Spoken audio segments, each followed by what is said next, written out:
Subject भूगोल geography में 61 में शीर्षक भूमि और मृदा संसाधन में टॉपिक 14वां में हम लोग देखेंगे उत्पत्ति के आधार पर मिट्टी का प्रकार।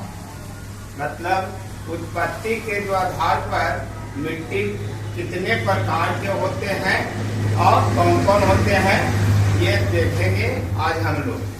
तो उत्पत्ति के आधार पर देखा जाए तो मिट्टी जो है मुख्यतः 2 प्रकार के होते हैं। उत्पत्ति के आधार पर मिट्टी को 2 वर्गों में ही बांटा गया है। पहला जो है आपका स्थानबद्ध मिट्टी और दूसरा है बाहित मिट्टी। तो स्थानबद्ध मिट्टी जो है जो मूल चट्टान के अपने स्थान पर टूटने एवं चूर्ण होने से बनता है। माने अपने जो है माने मूल चट्टान जो है वो स्थानीय क्षेत्र का किसी क्षेत्र के स्थानीय जो है मूल चट्टान जो है उसको टूटने और चूर्ण होने से जो मिट्टी वहां उस क्षेत्र में बनता है वह मिट्टी उस क्षेत्र का स्थानबद्ध मिट्टी कहलाता है। मतलब किसी क्षेत्र में उस स्थान का जो मूल चट्टान होते हैं और वह मूल चट्टान के टूटने से और चूर्ण होने से जो मिट्टी बन जाता है तो वही मिट्टी उस स्थान का जहाँ बना है उस स्थान का स्थानबद्ध मिट्टी कहलाता है। दूसरा है बाहित मिट्टी। तो कह रहा जब स्थानबद्ध मिट्टी को नदी अपने साथ बहाकर किसी दूसरे स्थान पर पहुंचा देती है। अब किसी स्थानबद्ध मिट्टी है, अब वहां पर जो है बाढ़ आया, अब बाढ़ आने के कारण वहां का स्थानबद्ध मिट्टी को मैंने नदी के पानी के तेज धाराओं के साथ वो वहां को बहाकर लेके चला जाता है और वो दूसरे स्थान पर नदी के संग में जाके वो फैला देता है, छोड़ देता है। तो वहां के लिए वह मिट्टी जो हो जाएंगे हमारे बाहित मिट्टी वो होंगे। तो जब स्थानबद्ध मिट्टी को नदी अपने साथ बहाकर किसी दूसरे स्थान पर पहुंचा देता है, मतलब एक स्थान से दूसरे स्थान पर नदी का पानी जो है तेज धारा के आने से नदी का पानी जो है वहां का मिट्टी को बहा लिया और बहाकर किसी दूसरे स्थान पर पहुंचा देता है तो वह मिट्टी बाहित मिट्टी कहलाता है। बाहित मिट्टी के अंतर्गत में देखा जाए तो जलोढ़ मिट्टी या जलोढ़ मृदा जो है होते हैं।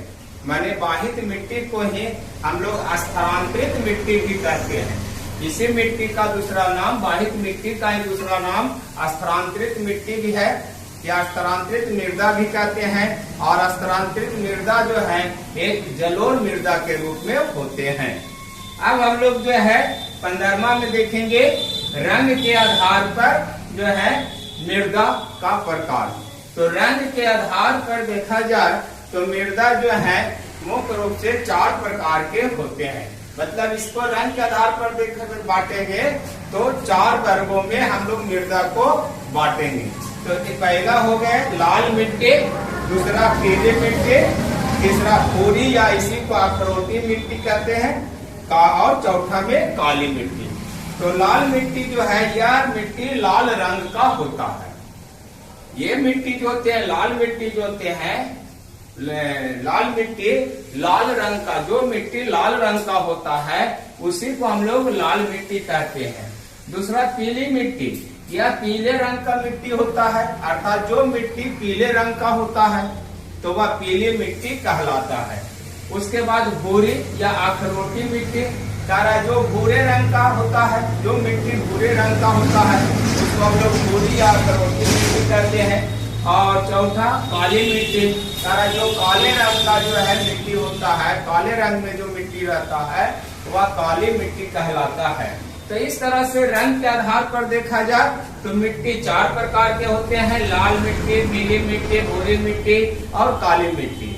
अगर जो है उत्पत्ति के आधार पर देखा जाए तो मिट्टी 2 प्रकार के होते हैं, स्थानबद्ध मिट्टी और दूसरा जो है बाहित मिट्टी होते हैं।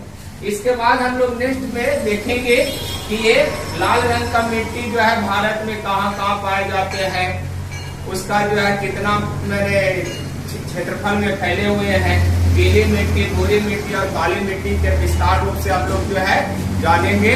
और जलोढ़ मृदा के भी बारे में जानेंगे कि जलोढ़ मृदा जो है कितना जो है क्षेत्रफल में फैला हुआ है।